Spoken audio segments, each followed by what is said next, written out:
Hello and welcome back. In this video, I will share another simple method for removing color cast. If you are interested in removing color cast, check out my earlier video with additional methods. Link will be in the description. Let's have a look at this image. You might notice that there is a little bit of cyan color cast. One of the easiest methods of removing a color cast is using a fill layer with a divide blend mode. The divide blend mode neutralizes a given color to white.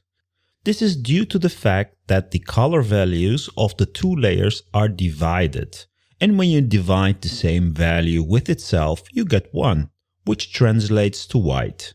As white represents 1, a value divided by 1 returns the same value, which is the reason why white has no effect in the divide blend mode. This makes the divide blend mode very useful for converting colors to white, which is exactly what we need for removing a color cast. So, if we want to remove the cyan color cast, I can add a fill layer. Let me disable the fill layer so I can select a color to convert to white. I will use the color picker tool, which you can also enable by the keyboard shortcut I. Before selecting a color, let's also set the radius to average 5 by 5, so that we get an average color of the surrounding pixels from the sampled area.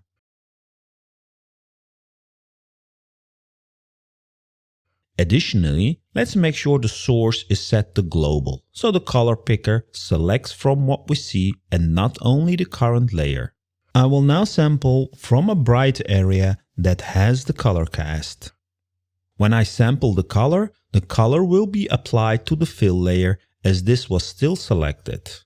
When I enable the fill layer and set its blend mode to divide, the cyan color cast is removed. The effect is a bit too much. We lost a lot of details, but we can lower the opacity to about 60%. Even though this method works well most of the time, for this image it is still too strong. Especially when you look at the notebook, you notice a lot of the writings is not clear anymore. If I turn off the fill layer, you see the difference. Let me introduce another way we can remove the color cast while still retaining the details. So, what can we do else to neutralize a color? What if we added the opposite color to it? Let me demonstrate what I mean. I will add a rectangle and set its color to yellow. Now, let's think about the opposite color. If we look at the HSL wheel, we can see that blue is the opposite, or in other words, the reverse of yellow. If I now add a second rectangle and fill it with blue and change its blend mode to add, we get white. By adding the opposite color with the add blend mode neutralizes the color to white. Perfect. This means that if we would invert the color of the fill layer and then apply it with the add blend mode, we should also get rid of the color cast. Let's try. I will reset the blend mode of the color cast layer back to normal and then apply an invert adjustment on top of it, so we get the opposite color. Let's also make sure that the opacity is back to 100%. Finally, let's group this. Now, if I set the blend mode of this group to add, it will remove the cyan color. And indeed, it does. Just like with the divide blend mode, the effect is of course too much. We can fix this again by lowering the opacity. That looks much better. The add blend mode could be quite strong, and instead of using the add blend mode, we can also use the hue or the color blend mode. Usually, the hue blend mode works best.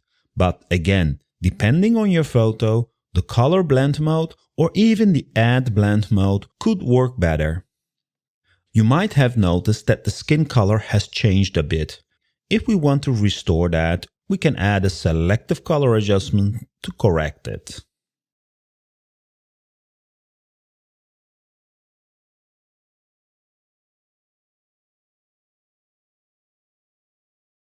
If I enable and disable these two adjustments, we can see the before and the after. I will make a snapshot of this and then make a snapshot of the divide method, so we can compare them easily. The opposite color method looks much more natural and pleasing. It's always good to have multiple solutions for a problem, and in some cases the divide method will work better. Before wrapping up this video, let me share a quick tip with you. If you find it difficult to select a color for the fill layer, you can use the blur average filter. This is also very useful for making macros. I will paste a new photo to demonstrate what I mean. Now, let's duplicate this layer and apply the average filter from the Filter Blur menu. This generates a single color layer which is calculated by averaging all the colors in the image. In a way, this is the dominant color, which usually translates in being the color of the color cast. To find the opposite color, we can invert this by adding an invert adjustment or use the invert option from the layer menu. I will use the shortcut Command I. This is a kind of destructive, but so much faster. Once we have our color, I will now apply the color blend mode. Here is another tip for you. Most of the time, the color cast will be in the highlights. So if we change the blend range to exclude the shadows, we get a much better result. A little bit of tweaking on the opacity, and there we have it. Sometimes you do not need to have the color correction applied to the whole image. We can use masks to remove the effect from dedicated areas. For example, this image looks very cold, and if I wanted to make it a bit warmer, I can apply a mask and then remove the effect from the floor. As I have brought back the warm colors of the wood in the floor, the end result is much more appealing.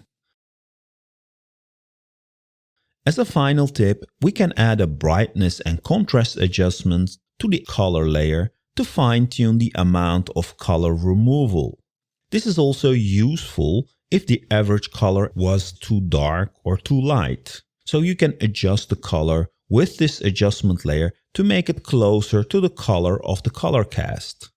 That's it for today's video. I hope you enjoyed this video and picked up some new concepts.